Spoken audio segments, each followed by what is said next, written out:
Hello friends, नमस्कार। Judicial exam watcher channel से मैं राजेश कुमार सोनी।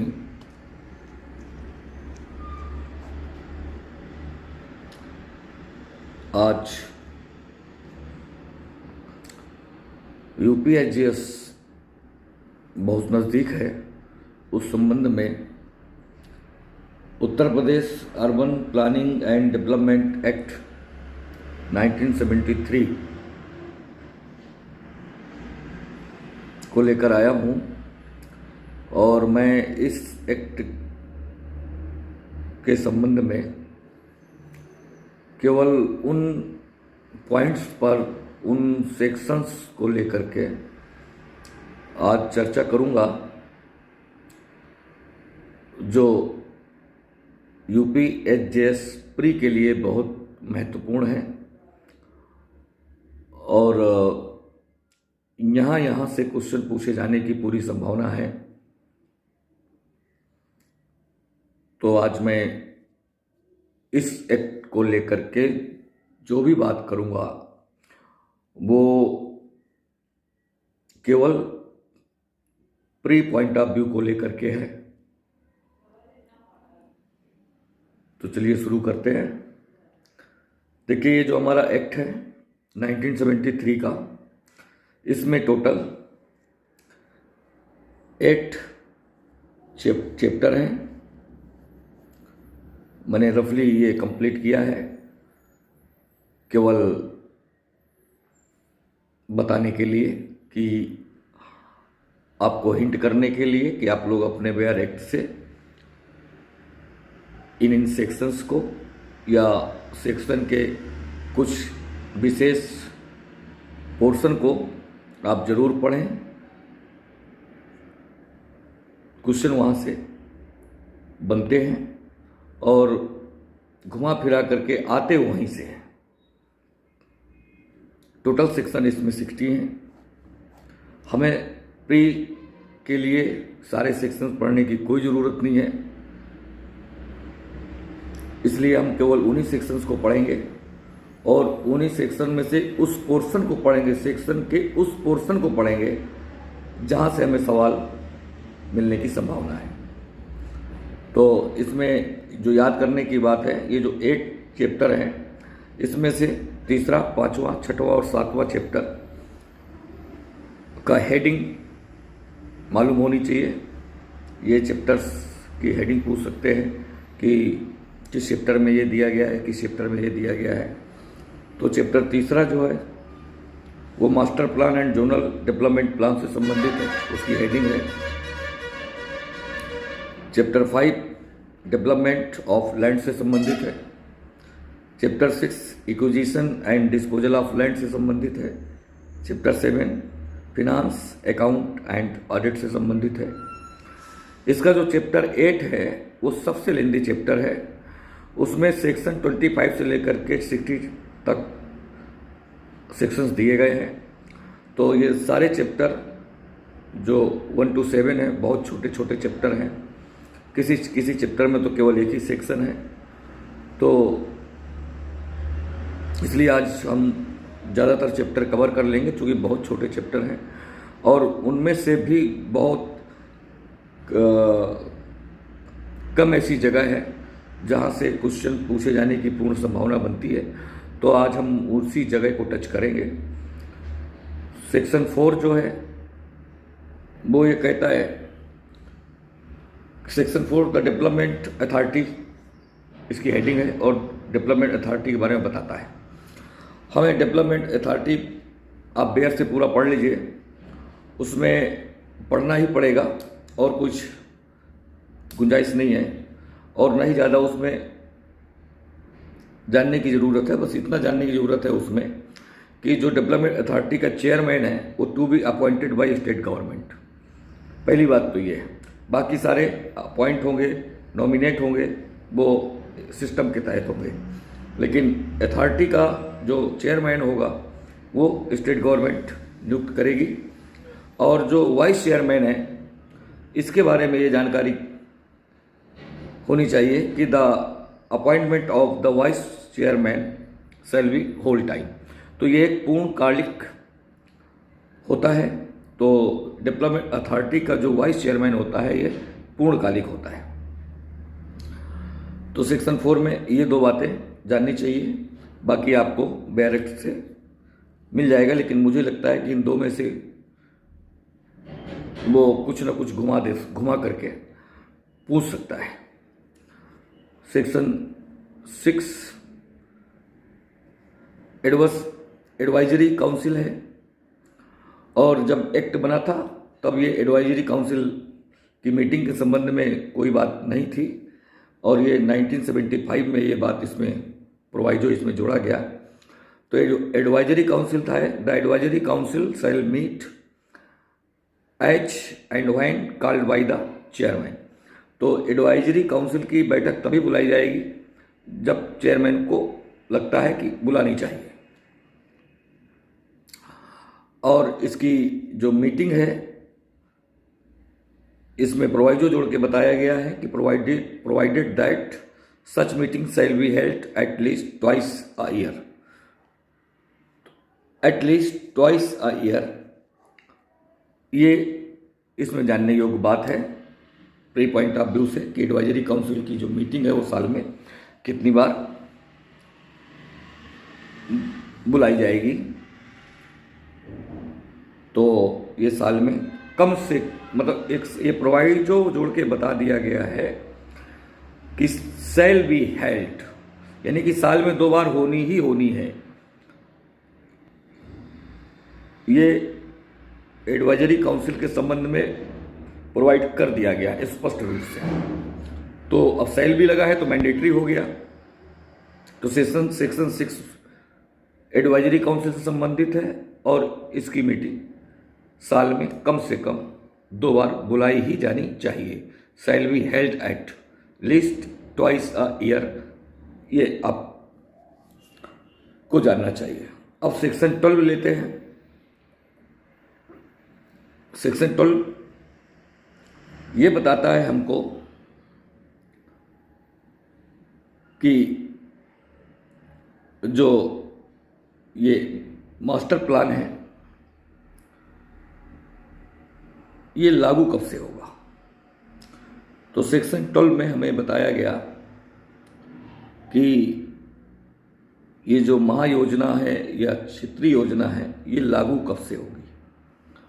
तो सेक्शन 12 कहता है upon the date of first publication of the aforesaid notice the plan shall come into operation. तो ये प्लान कब से ऑपरेशन में माना जाएगा, उस डेट से माना जाएगा the date of first publication of the aforesaid notice. जो नोटिस है, नोटिस में जिस डेट को कंप्लीट प्लान पब्लिश कर दिया जाएगा एट द पब्लिक फेस, उसी डेट से इस प्लान को ऑपरेशन में मान लिया जाएगा। तो सिंपल सी बात है, सेक्शन 12 में सिर्फ इतना ही जानना है कि जो प्लान है इसको ऑपरेशन में किस डेट से माना जाए। तो the date of first publication of the aforesaid notice, यानी कि नोटिस जो पहली बार दी जाती है कंप्लीट प्लान की, उसी दिन से वो मान लिया जाता है। तो ये बात स्पष्ट हो गई कि अधिनियम की धारा 12 योजना के प्रारंभ की तिथि के संबंध में बात करती है, और जब राज्य सरकार द्वारा योजना को अनुमोदित कर दिया जाता है और उसके बाद राज्य सरकार प्राधिकरण को निर्देश करती है और निर्देश करके वो बताती है कि आप इस योजना का प्रकाशन करें जिस स्थान जगह विशेष के लिए वो बनाई गई है, और वो प्रकाशन करके ऐसी जगह उसे लगा दिया जाए जिससे वहाँ की पब्लिक उसका निरीक्षण कर सके, देख सके या हर घंटे उपलब्ध रह सके उनके लिए।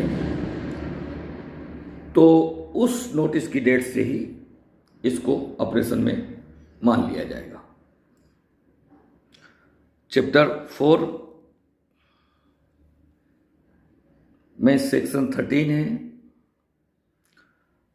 सेक्शन 13 अमेंडमेंट ऑफ प्लान की बात करता है। तो जो महायोजना है उसमें संशोधन की बात करता है सेक्शन 13। इससे क्वेश्चन पूछे भी गए हैं। तो यहाँ पर जो मूल बात है सेक्शन 13 में जो हमें जानना है वो ये है कि राज्य सरकार योजना में कोई भी संशोधन कर सकती है। राज्य सरकार के पास पावर है, वो किसी भी तरह का संशोधन कर सकती है। लेकिन अगर प्राधिकरण कोई संशोधन करता है उस योजना में तो उसकी अपनी एक लिमिट है। तो प्राधिकरण केवल वही संशोधन कर सकेगा जिससे योजना का स्वरूप न बदले और जो भूमि के उपयोग की सीमा तथा जनसंख्या मापदंड से संबंधित ना हो। तो ये दोनों से संबंधित संशोधन प्राधिकरण नहीं कर सकता। अगर इस संबंध में प्राधिकरण को लगता है कि संशोधन की आवश्यकता है तो उसे राज्य सरकार के पास ही भेजना पड़ेगा और राज्य सरकार इस संबंध में संशोधन कर सकेगी।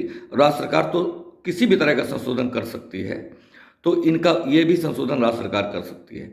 लेकिन अगर प्राधिकरण को संशोधन करना है तो ये संशोधन छोड़ करके वो किसी भी तरह का संशोधन प्राधिकरण भी कर सकता है। बस योजना का जो मूल स्वरूप है वो न बदले और जो भूमि के उपयोग की सीमा तथा जनसंख्या के मापदंड से संबंधित है इसको छोड़ करके बाकी वो कर सकता है। दूसरी बात ये भी बताया गया उसमें धारा 13 में कि यदि प्राधिकरण योजना में कोई संशोधन करता है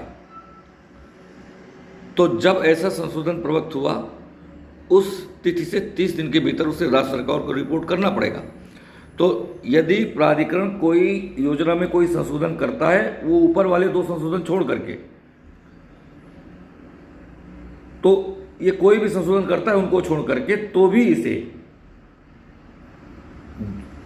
30 दिन के भीतर राज्य सरकार को रिपोर्ट करना पड़ेगा प्राधिकरण को। तो ये 2 बातें चैप्टर 13 में है कि राज्य सरकार कोई भी तरह का संशोधन कर सकती है, किसी भी तरह का कर सकती है। प्राधिकरण की लिमिट है, एक सीमा है और स्पष्ट रूप से अधिनियम में बता दिया गया है कि प्राधिकरण किस तरह के संशोधन नहीं कर सकती है। तो जो प्री पॉइंट ऑफ व्यू से हम बात करें तो ये हो सकता है कि प्राधिकरण इनमें से कौन से संशोधन नहीं कर सकता है या कौन से संशोधन कर सकता है या मास्टर प्लान में कौन संशोधन कर सकता है, किसी भी तरह का कुछ भी, वो एक्सपर्ट लोग हैं, किसी भी तरह का कुछ भी इसके अंदर से विकल्प बना सकते हैं। लेकिन सेक्शन 13 का जो संशोधन के संबंध में सार है वो यही है कि राज्य सरकार कोई भी संशोधन कर लेगी, लेकिन प्राधिकरण की लिमिट है। इस तरह के संशोधन को छोड़ के वो किसी भी तरह का करेगा। लेकिन अगर वो किसी भी तरह का करता है तो उसे 30 दिन के भीतर, जिस दिन से वो संशोधन प्रवृत्त होता है, करने के बाद प्रवृत्त भी हो जाता है, उसके 30 दिन के भीतर उसे राज्य सरकार को रिपोर्ट तो करना ही पड़ेगा। तो ये तो रहा चैप्टर 4 का सेक्शन 13। और चैप्टर 4 में सेक्शन 13 है, केवल यही एक सेक्शन है और वो अमेंडमेंट ऑफ प्लान से संबंधित है या सेक्शन 13 अमेंडमेंट ऑफ प्लान से संबंधित है या चैप्टर 4 अमेंडमेंट ऑफ प्लान से संबंधित है। कभी एक्सपर्ट लोग हैं, कुछ भी क्वेश्चन कर सकते हैं, पूछ सकते हैं कि चैप्टर 4 में कितनी सेक्शन है, कितने सेक्शन है, वो यही पूछ सकता है। तो कैसा भी पूछ सकता है। तो हमने हमारी जो आज की चर्चा है इस वीडियो के अंदर वो सीधे सीधे सेक्शन को लेकर के कि किस सेक्शन के किस पोर्शन से क्वेश्चंस पूछे जाने की संभावना बनती है। तो मैं यहाँ पर किसी भी तरह के एमसीक्यू को फ्रेम नहीं कर रहा हूँ। एमसीक्यू को मैं सिर्फ उस सेक्शन के पोर्शन को फोकस कर रहा हूँ कि अगर वो हमें पता है तो वो कैसा भी एमसीक्यू करेगा वो आ जाएगा। सेक्शन 15A तो सेक्शन 15A के पहले हमें सेक्शन 14, 15 इसमें बसते हैं। तो 14 जो है, जो सेक्शन 14 है, वो विकास क्षेत्र में भूमिका विकास से संबंधित है। तो सेक्शन 14 में ये बताया गया है कि अगर किसी भी एरिया में, किसी भी स्थान विशेष में अगर विकास की प्रक्रिया शुरू कर दी गई है, तो फिर वहाँ पर जो भी व्यक्ति या कोई निकाय किसी भी तरह का भूमि विकास फिर वो अपनी तरफ से नहीं कर पाएगा, वो सारी प्रक्रियाएं उसकी बंद हो जाएंगी। या यूँ कहा जाए कि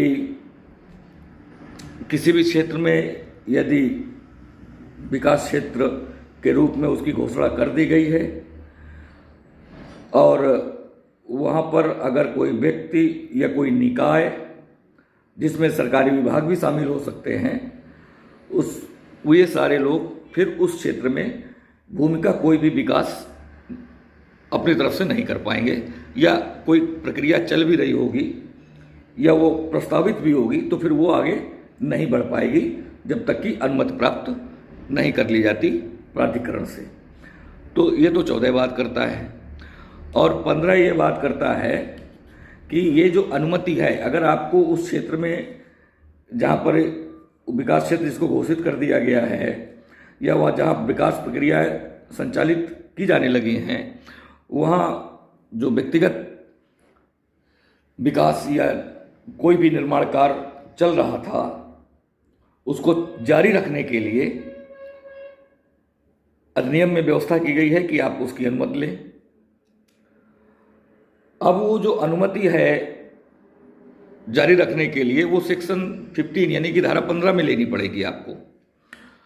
तो धारा 15 का जो सब सेक्शन 3 है, धारा 15 का जो सब सेक्शन 3 है, इसके अंतर्गत आपको, तो धारा 15 तो पूरा अनुमति के लिए ही बताता है, तो उसका जो सब क्लास 3 है उसके अंतर्गत अनुमति लेने की बात कही गई है। तो जो भी अनुमति आप उस विकास प्रक्रिया को या निर्माण कार्य को जारी रखने के लिए लेंगे, वो धारा 15(3) के तहत ही लेंगे। तो धारा 15(3) के तहत जब आप एप्लीकेशन डालेंगे अनुमोदन के लिए, परमिशन के लिए जब आप डालेंगे, तो वो धारा 15(3) की प्रक्रिया करने के बाद यदि आपका प्रार्थना पत्र या आवेदन पत्र मंजूर किया जाता है, तो आपको मिलेगा कंप्लीशन सर्टिफिकेट। तो ये जो आदेश मिलेगा, आप ने जो आवेदन दिया है उसको अनुमोदित कर लिए जाने पर आपको अपना निर्माण कार्य जारी रखने के लिए या जो भी आपकी विकास प्रक्रिया उसको जारी रखने के लिए जो भी प्रमाण पत्र मिलेगा उसको आप कंप्लीशन सर्टिफिकेट कहते हैं। तो कंप्लीशन सर्टिफिकेट विकास प्राधिकरण द्वारा धारा 15(a) के तहत मिलेगा। तो धारा 15(a) के तहत अगर आपको कंप्लीशन सर्टिफिकेट मिल जाता है तब तो आप आगे कार्य जारी रख सकते हैं। अन्यथा अधिनियम ने स्पष्ट कह दिया है कि यदि वहाँ पर विकास प्रक्रिया संचालित की जा रही है या किसी स्थान विशेष को विकास क्षेत्र घोषित कर दिया गया है, तो जो भी संचालित प्रक्रियाएं हैं वो बंद हो जाएंगी, उनको करने नहीं दिया जाएगा। तो वही करने के लिए आपको कंप्लीशन सर्टिफिकेट की ज़रूरत पड़ती है, जो कि धारा 15(a) के अंतर्गत आपको प्रदान किया जाता है। तो अब धारा 15(a) इम्पॉर्टेंट है। तो ये भी पूछा जा सकता है कंप्लीशन सर्टिफिकेट किस धारा के अंतर्गत मिलता है, तो 15(a) के तहत मिलता है। अगर कंप्लीशन सर्टिफिकेट लेना है तो आवेदन किस धारा के तहत देना है, तो 15(3) के तहत देना है। अगर 15(3) नहीं लिखा तो 15 के तहत देना है। तो अब कंप्लीशन सर्टिफिकेट के संबंध में हमको ये पता होना चाहिए कि यदि पूर्णता प्रमाण पत्र को मंजूर करने से इनकार करने की सूचना व्यक्ति अथवा निकाय को 3 माह के अंदर नहीं दी जाती। तो कहने का मतलब ये है कि वो अगर आपने अनुमोदन कर लिया है तो ये सर्टिफिकेट या अनुमोदन की सूचना उस व्यक्ति को 3 माह के अंदर मिल ही जानी चाहिए। और अगर आपने नामंजूर कर दिया है तो नामंजूर करने से 3 माह यदि व्यतीत हो जाते हैं मंजूर कर लिया है तब तो सर्टिफिकेट मिल ही जाएगा, लेकिन अगर प्राधिकरण ने उसे मंजूर नहीं किया है, मंजूर करने से इनकार कर दिया है, तो उसकी सूचना प्राधिकरण को उस व्यक्ति विशेष को देना चाहिए। यदि उस व्यक्ति विशेष को प्राधिकरण 3 माह के अंदर सूचना नहीं देता है तो फिर वह व्यक्ति यह मान लेगा कि प्राधिकरण द्वारा पूर्णता प्रमाण पत्र जारी किया गया है, यानी कि उसको अनुमोदन मिल गया है। तो धारा 15A में बताया गया है कि अगर 15 दिन के अंदर कोई व्यक्ति अनुमोदन लेना चाहता है तो अगर उसे अनुमोदन मिलता है तब तो ठीक है, लेकिन यदि अनुमोदन नहीं मिलता है, उसके प्रार्थना पत्र को या पूर्णता प्रमाण पत्र देने से इनकार करने की सूचना व्यक्ति को 3 माह के अंदर मिल जानी चाहिए। तो यहाँ पर इंपॉर्टेंट चीज़ है कि 3 माह के अंदर अगर नहीं मिलता है उस व्यक्ति को सूचना प्राधिकरण की तरफ से, तो वो व्यक्ति ये मान करके बैठ जाएगा कि उसे पूर्णता प्रमाण पत्र जारी कर दिया गया है प्राधिकरण के द्वारा। बस इतनी सी बात 15A के अंतर्गत हमको जाननी है, इससे ज़्यादा जाननी नहीं है, उसमें इससे ज़्यादा है भी नहीं। तो ये पूर्णता प्रमाण पत्र कंप्लीशन सर्टिफिकेट 15A में है।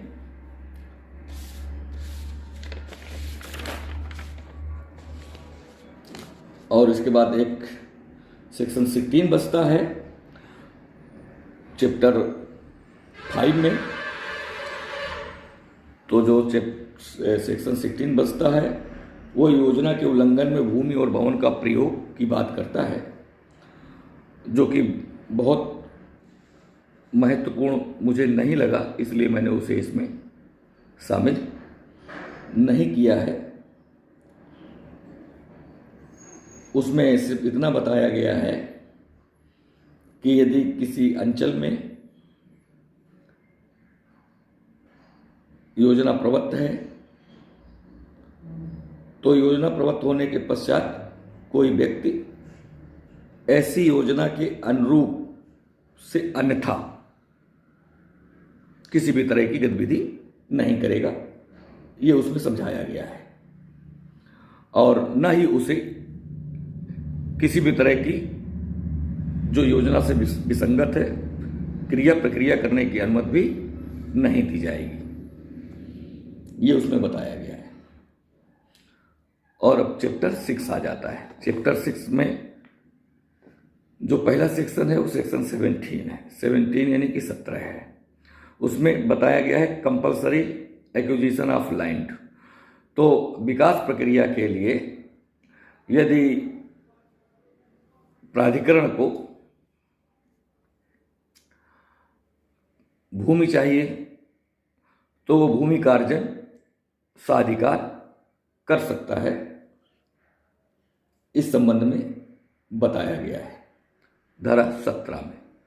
तो ये तो सीधी बात है कि जो राज्य सरकार है तो वो तो भूमि का अर्जन कर ही सकती है, उसके पास भूमि अर्जन अधिनियम भी है, उसके आधार पर ही करेगी वो। उसके जो उपबंध हैं उनके अनुरूप ही राज्य सरकार हो या कोई और हो, भूमि का अर्जन इसी अधिनियम के उपबंधों के अनुसार ही किया जाएगा। तो यहाँ यह बताना चाह रहा हूँ मैं कि यदि राज्य सरकार अधिनियम के अधीन किसी भूमि का अर्जन करती है तो वह कर सकती है, वह भूमि का अर्जन अधिनियम के अंतर्गत कर सकती है। हमें जानना यह है कि वह जिस व्यक्ति से करती है, परंतु वह व्यक्ति जिससे ऐसी भूमि अर्जित की गई है, यहाँ बस यही समझना है कि अगर वो भूमि अर्जित की गई है जिस व्यक्ति से भी की गई है तो ऐसे अर्जन की तिथि से 5 वर्ष की समाप्ति पर वो राज्य सरकार के समक्ष प्रत्यावर्तन के लिए इस आधार पर अपील कर सकेगा कि उक्त अवधि के भीतर भूमि का प्रयोग उस प्रयोजन के लिए नहीं किया गया जिस प्रयोजन के लिए ऐसा अर्जन किया गया था। कहने का मतलब यह है कि राज्य सरकार ने अगर भूमि का अर्जन किया है तो जिस प्रयोजन के लिए किया है, जिस भी प्रयोजन के लिए किया है, उसी प्रयोजन के लिए उसका उपयोग किया जाना चाहिए। अगर 5 साल समाप्त हो गए हैं भूमि के अर्जन की तिथि से, यानी कि जिस व्यक्ति की भूमि राज्य सरकार ने ले लिए, अर्जन कर लिया है, उसका इक्विजिशन कर लिया है, तो उस तिथि से यदि 5 साल समाप्त हो जाते हैं, 5 साल की समाप्ति पर, तब उसके पास राइट आता है कि वो राज्य सरकार के समक्ष अपील करे प्रत्यावर्तन के लिए। और अपील में आधार होगा कि वो ये देखे कि जिस प्रयोजन के लिए, जिस उद्देश्य के लिए सरकार ने जमीन अर्जन की थी, क्या उसी उद्देश्य के लिए उसने उसी प्रयोजन में उसका उपयोग किया है। अगर ऐसा है तब तो ठीक है, लेकिन अगर ऐसा नहीं है तो फिर वो अपील कर सकता है, उसके पास आधार है। और यदि राज्य सरकार का समाधान हो जाता है कि वास्तव में व्यक्ति द्वारा अपील में लिया गया आधार उचित है, तब राज्य सरकार 12% वार्षिक ब्याज सहित अन्य प्रभार यदि कोई है उसके साथ पुनर्भुगतान पर भूमि के प्रत्यावर्तन का आदेश देगी। कहने का मतलब ये है कि यदि राज्य सरकार संतुष्ट हो जाती है उसके अपील में लिए हुए आधारों से, वास्तव में जिस प्रयोजन के लिए ली गई थी उस प्रयोजन के लिए नहीं किया गया है, इस बात से वो संतुष्ट कर देता है राज्य सरकार को, तो फिर राज्य सरकार 12% वार्षिक ब्याज सहित, और यदि उस भूमि को लेकर के कोई लाभ हुए हैं, उन लाभों सहित उस व्यक्ति को पुनर्भुगतान के लिए आदेश कर देगी। पुनर्भुगतान पर भूमि के प्रत्यावर्तन का आदेश देगी राज्य सरकार। तो यहाँ हमको ये जानना है कि अगर राज्य सरकार ने भूमि का अर्जन किया है और उस प्रयोजन के लिए नहीं किया गया जिस प्रयोजन के लिए, तो कितने वर्ष पश्चात वो अपील की जा सकती है, या अपील किस आधार पर की जा सकती है, या ऐसे मामले में ब्याज कितने प्रतिशत राज्य सरकार दिलाएगी, जैसा भी क्वेश्चन वो बन जाए। तो ये पोर्शन है इतना सेक्शन 17 का, और ये सेक्शन 17 का सब क्लाज 1 है। सेक्शन 17 में जो सब क्लाज हैं वो 2 सब क्लाज हैं, जिसमें से मैं पहला सब क्लाज बता रहा हूं, और ये यहां से क्वेश्चन दिख रहे हैं मुझे। तो एक तो आपको 5 ईयर्स, दूसरा इसका ग्राउंड, जिस प्रयोजन के लिए लिया गया था उस प्रयोजन के लिए नहीं, ऐसा ये ग्राउंड, और इसके बाद इसकी ब्याज दर, ये हमें पता होना चाहिए। 17 का सब क्लास 2 वो इसी से रिलेटेड है, उसमें कुछ खास नहीं है, उसको हम छोड़ते हैं। सेक्शन 18 पे आ जाते हैं, disposal of land by authority और द लोकल अथॉरिटी। तो जो अथॉरिटी या लोकल अथॉरिटी जो भी है, उसके द्वारा लैंड को डिस्पोज कैसे किया जाएगा, लैंड को डिस्पोज कैसे किया जाएगा, ये हमको पता करना है। तो इस धारा के अधीन हम ये पढ़ रहे हैं सेक्शन 18 का सब क्लास 4। 1, 2, 3 क्लास हम नहीं पढ़ रहे हैं, क्योंकि उसमें से क्वेश्चन जैसा साफ तौर पे नहीं दिख रहा है, केवल उसमें भूमि के अर्जन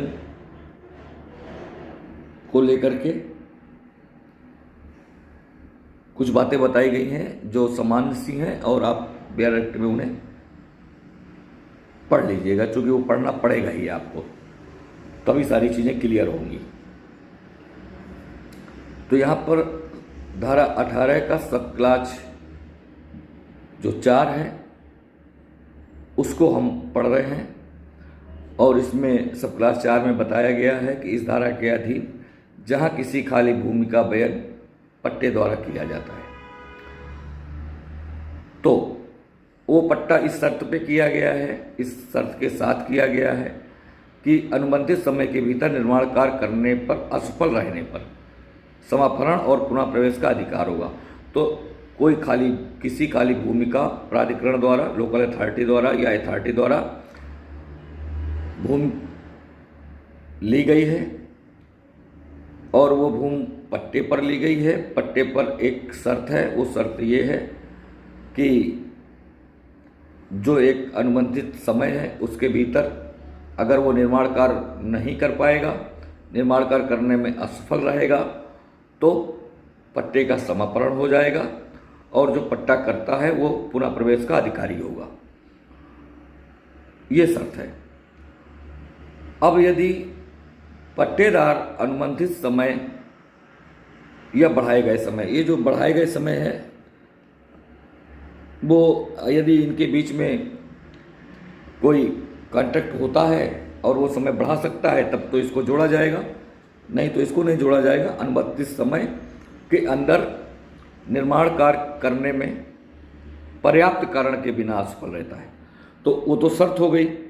अब यदि वो जो पट्टेदार है वो देर हो गया, अब देर उसको हो गई, जो अनुबंधित समय था वो समय निकल गया और उस पर वो निर्माण कार्य नहीं कर पाया, इसके लिए पर्याप्त कारण है नहीं उसके पास ये साबित करने के लिए कि मैं वाकई नहीं कर पाया, आगे करूंगा। तो यदि पट्टेदार अनुबंधित समय के अंदर निर्माण कार्य करने में पर्याप्त कारण के बिना असफल रहता है तो वहां पट्टाकर्ता पट्टे का समापन भी कर सकेगा और भूमि पर पुनः प्रवेश भी कर सकेगा, क्योंकि ये शर्त पट्टे के साथ थी। तो अगर सशर्त पट्टा है और पट्टे में जो शर्त है वो शर्त पूरी न करने पर पट्टे पर ही प्रावधान कर दिया गया कि पट्टाकर्ता समापन का अधिकारी होगा और पुनः प्रवेश का अधिकारी होगा, तो ये पट्टाकर्ता द्वारा ऐसा होगा। यहाँ पर हमें बस इतना याद रखना है कि पट्टेदार को ये जो भी कार्रवाई होगी, इस कार्रवाई के विरुद्ध कारण बताने का युक्त अवसर दिया जाएगा। यानी कि जो एक्ट में लिखा है उसमें ये लिखा है कि यदि पट्टेदार को युक्त अवसर नहीं दिया गया कारण बताने का, तो फिर न तो पट्टे का समापन हो पाएगा और न ही वो पट्टाकर्ता पुनः प्रवेश का अधिकारी होगा। यहाँ यह बताया गया है। तो ये हमें जानना है कि पट्टेदार को प्रस्तावित कार्यवाही के विरुद्ध कारण बताने का युक्त अवसर दिया जाएगा। मतलब अगर ये अवसर नहीं दिया जाएगा तो पट्टाकर्ता के पास जो समापन और पुनः प्रवेश का अधिकार है वो फिर नहीं हो पाएगा, फिर समापन भी नहीं हो पाएगा और पुनः प्रवेश भी वो नहीं कर पाएगा यदि उसे पट्टेदार को ये अवसर प्रदान नहीं किया जाता। क्वेश्चन यहाँ से ही निकलने की संभावना बनती है।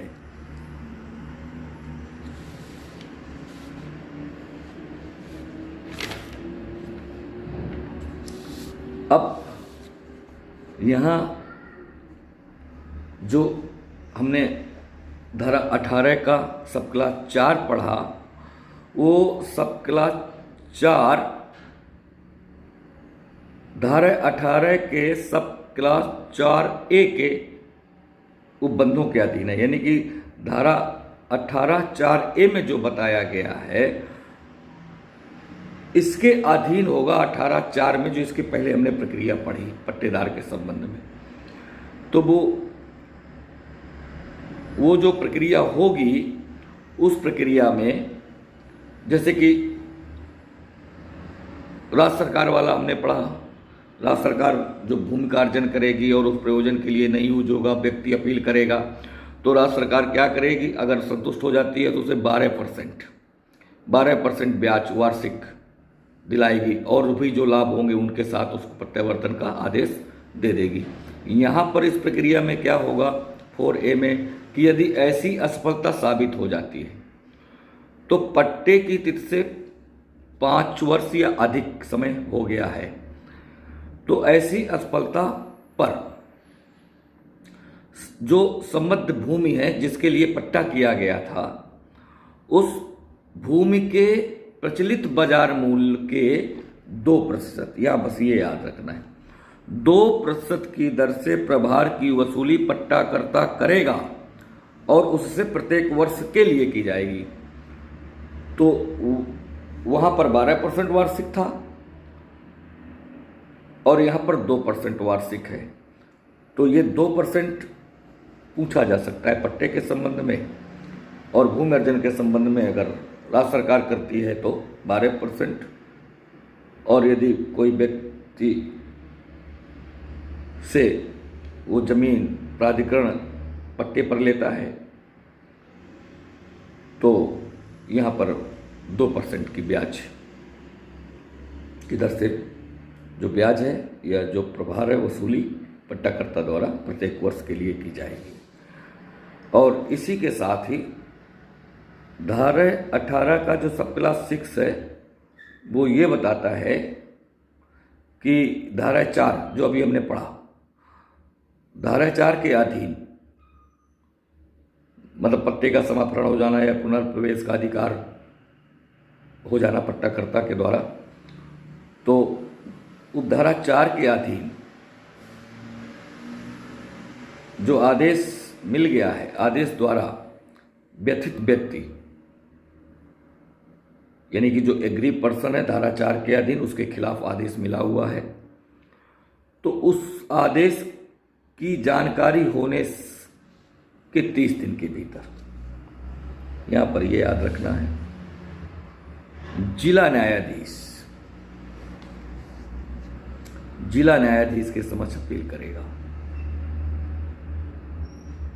तो धारा 18(4) के अधीन आदेश से व्यथित व्यक्ति जिला न्यायाधीश के समक्ष अपील करेगा और उस आदेश की जानकारी से 30 दिन के भीतर अपील करेगा। इंपॉर्टेंट बात यह है कि जिला न्यायाधीश का जो निर्णय होगा वो अंतिम होगा। तो इस तरह से ये भी बन सकता है, और ये धारा 18 का सब क्लास 6 यानी कि उपधारा 6 ही बताती है। तो धारा 4 का संबंध धारा 6 से, तो धारा 4 फिर धारा 4A और इसके बाद फिर धारा 4 तो धारा 18(6), तो धारा 18(4), धारा 18(4A) और धारा 18(6) ये तीनों आपस में इंटरलिंक हैं। तो इसमें से कहीं से भी वो कुछ भी उठा सकता है हमारे लिए, इसलिए इसमें इतनी चीज़ें कम से कम हमें जानना चाहिए। अब इसी चैप्टर 6 में एक सेक्शन 19 बचता है जो नजूर लैंड से संबंधित है। तो नजूर लैंड के संबंध में उसमें सिर्फ इतना ही बताया गया है कि जो ऐसी भूमियां जो राज्य के स्वामित्व में होती हैं वो नजूर लैंड कहलाती हैं, और यदि प्राधिकरण को ऐसी ज़मीन की आवश्यकता है तो प्राधिकरण और राज्य सरकार के बीच एग्रीमेंट होगा, और जो भी एग्रीमेंट बनेगा उसके अकॉर्डिंग ही वो जमीन राज्य सरकार प्राधिकरण को देगी, और उसी अकॉर्डिंग ही उस प्राधिकरण को उस जमीन को बरतना पड़ेगा, उसका इस्तेमाल करना पड़ेगा। तो ये नजूर लैंड है, सेक्शन 19 में बताया गया है। तो इससे कुछ नहीं हो सकता, तो इतना ही पूछेगा कि नजूर लैंड को किस सेक्शन में बताया गया है, पूछा गया है, कुछ भी पूछ लेगा वो। नजूर लैंड को किस सेक्शन में डिफाइन किया गया, किस सेक्शन में बताया गया है, कुछ भी कैसे भी वो पूछ लेगा, हमें तो तैयार रहना है। अब हम चैप्टर 7 देखते हैं। चैप्टर 7 में 20 to 24 यानी कि 20 से 24 सेक्शन है, जिसमें से हमें ये चारों पांचों सेक्शन पूरे के पूरे पढ़ने ही नहीं है। हमको तो सेक्शन 20 देखना है और 20 का सब क्लास 1 और सब क्लास 2 देखना है। तो चैप्टर 7 जो संबंधित है वो फिनांस, अकाउंट एंड ऑडिट से संबंधित है, और सेक्शन जो 20 है यानी कि 20 है ये फंड ऑफ अथॉरिटी से संबंधित है कि जो अथॉरिटी का फंड होगा इस फंड में कहाँ कहाँ से पैसा आएगा, इस फंड में किस किस तरह से पैसा इकट्ठा होगा, ये इसमें हमें बताना है। तो हमें ये जानना है कि फंड जो विकास प्राधिकरण का जो फंड होगा, अथॉरिटी का जो फंड होगा, उसमें पैसा कहाँ कहाँ से आएगा। तो देखिए इसमें 5 सेक्शन 20 के सब क्लास 1 में 5 हैं, ABCDE। तो उसमें जो पहला है वो रिसीप्ट है, और इस 5 में से केवल एक ही है जिसमें से वो बारो करता है। तो पहले नंबर का पहला, तीसरा, चौथा और 5वां ये सब रिसीप्ट है, केवल दूसरा वो बारोड है। यहाँ बस इतना ही ध्यान रखना है। तो फंड में जो ऑल मनी आएगी, तो all money received by the authority from state government. अब स्टेट गवर्नमेंट से वो रिसीव करती है कौन कौन सी मनी, किस किस तरह से, तो by way of grants, loans, advances, अग्रिम धन के रूप में ले लेती है, और अदरवाइज। तो all money received by the authority from state government by way of grants, loans, advances और अदरवाइज। तो फंड में ये वाली मनी भी होगी। फंड में जो सेकंड नंबर पे है वो बारोड है। तो borrowed by the authority from sources other than state government. तो ये जो बारोड करेगी वो उन सोर्सों से करेगी जो स्टेट गवर्नमेंट के नहीं होंगे, other than state government, by way of loans and debentures. तो अगर इनके तहत भी वो मनी बारोड करती है तो वो फंड ऑफ द अथॉरिटी में शामिल होंगे। इसके बाद जो अथॉरिटी है, तो इसके द्वारा लगाए गए जितने भी फीसेस हैं, फीस, टोल एंड चार्जेज, तो जो भी फीस, टोल और charges received by the authority, तो रिसीव्ड बाय द अथॉरिटी, तो ये अथॉरिटी जितने भी अपने क्षेत्राधिकार में फीस, टोल और चार्जेज रिसीव करती है वो भी इसी फंड में शामिल होते हैं। जो चौथे नंबर का है, received by the authority from disposal of lands, buildings and other properties, वो चाहे मूवेबल हो या इमूवेबल हो। तो इनसे भी जो भी money, all money received by the authority from disposal of land, buildings and other properties, movable and immovable, जो भी है, तो इनसे भी जो मनी उसको रिसीव होता है वो भी फंड पे जाता है। और जो 5वां कैटेगरी है, तो all money received by way of rents and profits और एनी अदर माइनर और फ्रॉम एनी अदर सोर्सेस। तो एनी अदर माइनर और फ्रॉम एनी अदर सोर्स, ये इसमें बताया गया है। तो इतनी तरह से प्राधिकरण का फंड तैयार होता है। यानी कि इस फंड में जो मनी कलेक्ट होता है वो ये 5 सोर्सों से कलेक्ट होता है। पहला, वो अगर राज्य सरकार से लेती है। दूसरा, वो ऐसे स्रोतों से लेती है जो राज्य सरकार के नहीं हैं, अदर तरीके हैं, उनसे उसने लेकर के रखा हुआ है। प्राधिकरण ने जो भी फीसेस, चार्जेस, टोल्स जो लगा रखे हैं वो सब उसको मिलते हैं, वो जाता है। उसके क्षेत्राधिकार के अंतर्गत जो भी लैंड है, बिल्डिंग है, प्रॉपर्टी है, उनके डिस्पोजल में, वो चाहे मूवेबल हो, इमूवेबल हो, उसमें से जो मिलता है मनी वो भी उसमें जाता है। और by way of rent and profits, जो भी प्राधिकरण इस तरह से रेंट वगैरह कलेक्ट करती है या कोई भूमि से कोई प्रॉफिट ले रही है वो भी फंड पे जाता है। और भी अदर कोई तरीके हो सकते हैं, अगर अदर स्रोत हो सकते हैं, उनसे भी अगर वो लाती है तो भी वो फंड पे जाता है। तो कहने का मतलब ये है कि हमें ये जानना है कि जो अथॉरिटी का फंड होता है उसमें वो फंड में कहाँ कहाँ से पैसा आता है। तो इसमें से कुछ भी वो पूछ सकता है, कुछ भी किसी भी तरह का, और एक को मिस कर देगा। तो बस इतना याद रखना है कि सब रिसीव करती है, केवल एक जगह बारो करके भी ले सकती है वो। और इसमें जो मुख्य बात है वो ये है, इसका सेक्शन 20 का सब क्लास 2 पढ़ना है। उसमें साफ साफ कहा गया है कि ये जो फंड है ना, ये फंड केवल इस अधिनियम के प्रशासन में ही खर्च किया जाएगा। इस अधिनियम के अंतर्गत ये जो इसको अधिकार दिए गए हैं उनके प्रशासन पे या इस कोष का उपयोग ये उन्हीं खर्चों को पूरा करने में प्रयोग करेगी जो इस अधिनियम के प्रशासन में युक्त हों, अन्य किसी प्रयोजन के लिए नहीं प्रयोग करेगी।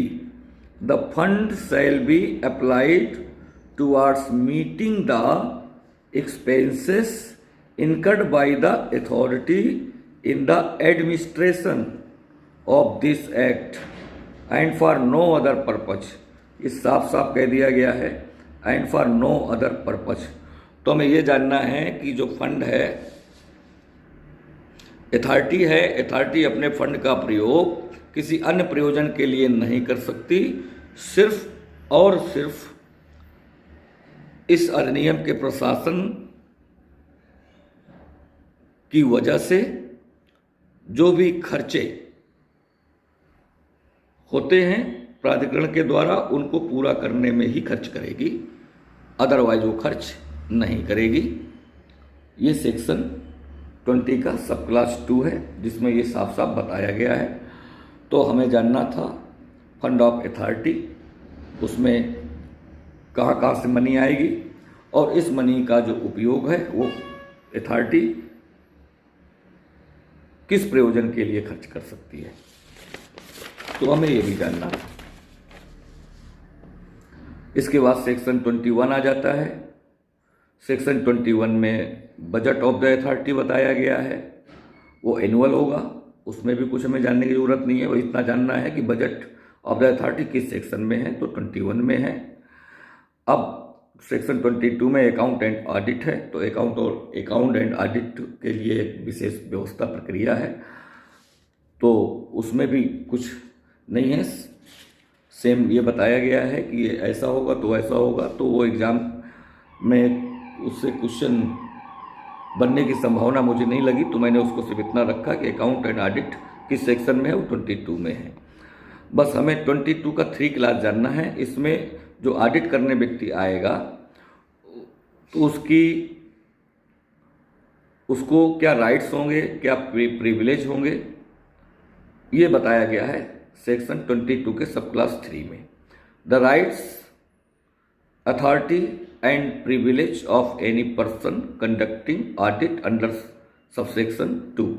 तो जो ऑडिट होगा वो सेक्शन 22 के सब क्लास 2 में होगा, और जो व्यक्ति वो ऑडिट करेगा उसके जो राइट्स एंड प्रिविलेजेस है, जो उसकी अथॉरिटी होंगी, वो सेक्शन 22 के सब क्लास 3 में बताया गया है।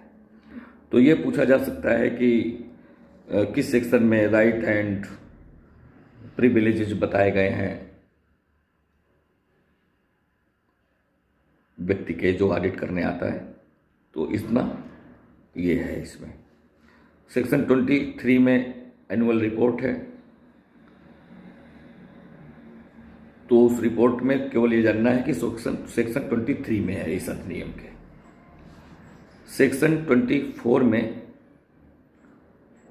पेंशन एंड प्रोविडेंट फंड की बात की गई है, तो बस उसमें इतना हमको जानना है कि जो whole time paid member and its officers है उनके संबंध में अथॉरिटी पेंशन या प्रोविडेंट फंड की व्यवस्था करेगी और इसके संबंध में राज्य सरकार इन्हें निर्देश भी देगी और उन्हीं निर्देशानुसार इन्हें पेंशन एंड प्रोविडेंट फंड की व्यवस्था करनी पड़ेगी। बस इतना सेक्शन 24 में दिया गया है। तो आज का मेरा वीडियो सिर्फ इसलिए था कि इस एक्ट से हमें सेक्शन के अंदर प्री पॉइंट ऑफ व्यू से कितना पढ़ना है। तो हम लोगों ने आज 24 सेक्शन कवर कर लिए हैं और सबसे जो बड़ा चैप्टर है इस अधिनियम का वो है चैप्टर 8, जिसमें 25 to 60 सेक्शंस दिए गए हैं, जिसको हम दूसरे वीडियो में कवर करेंगे। तो ये था urban planning and development act 1973 Uttar Pradesh का। एडजस्ट बहुत नज़दीक है, इसलिए मैं अब कोशिश करूंगा कि जितने भी लोकल एक्ट्स हैं उनमें से जो छोटे हैं बहुत ज़्यादा, उनको पहले लेकर के इसी तरह कि कहाँ किस सेक्शन को टच करना है, किस पोर्शन को टच करना है, कहाँ से क्वेश्चन मिलने की संभावना बनती है या ज़्यादा है, वो जो मुझे लगता है अपने हिसाब से मैं आपको ये वीडियो दे रहा हूँ। तो वीडियो कैसा लगा कमेंट ज़रूर करिएगा और मुझे लगता है कि हेल्प करेगा। फिर भी आप कमेंट करिएगा, मुझे बताइएगा। अगर मुझे अच्छे रिस्पॉन्सेस मिलते हैं बीच बीच से पढ़ाने का, आपको ठीक लग रहा है कि चलिए भाई काफ़ी कुछ तो कवर ही हो गया प्री पॉइंट ऑफ व्यू से, तो ठीक है, तो फिर मुझे हौसला मिलेगा और मैं आगे आपको वीडियो दूंगा। Thank you for watching. अगर आप मेरे चैनल पे नए हैं तो सब्सक्राइब कर लें, लाइक कर दें, कमेंट कर दें।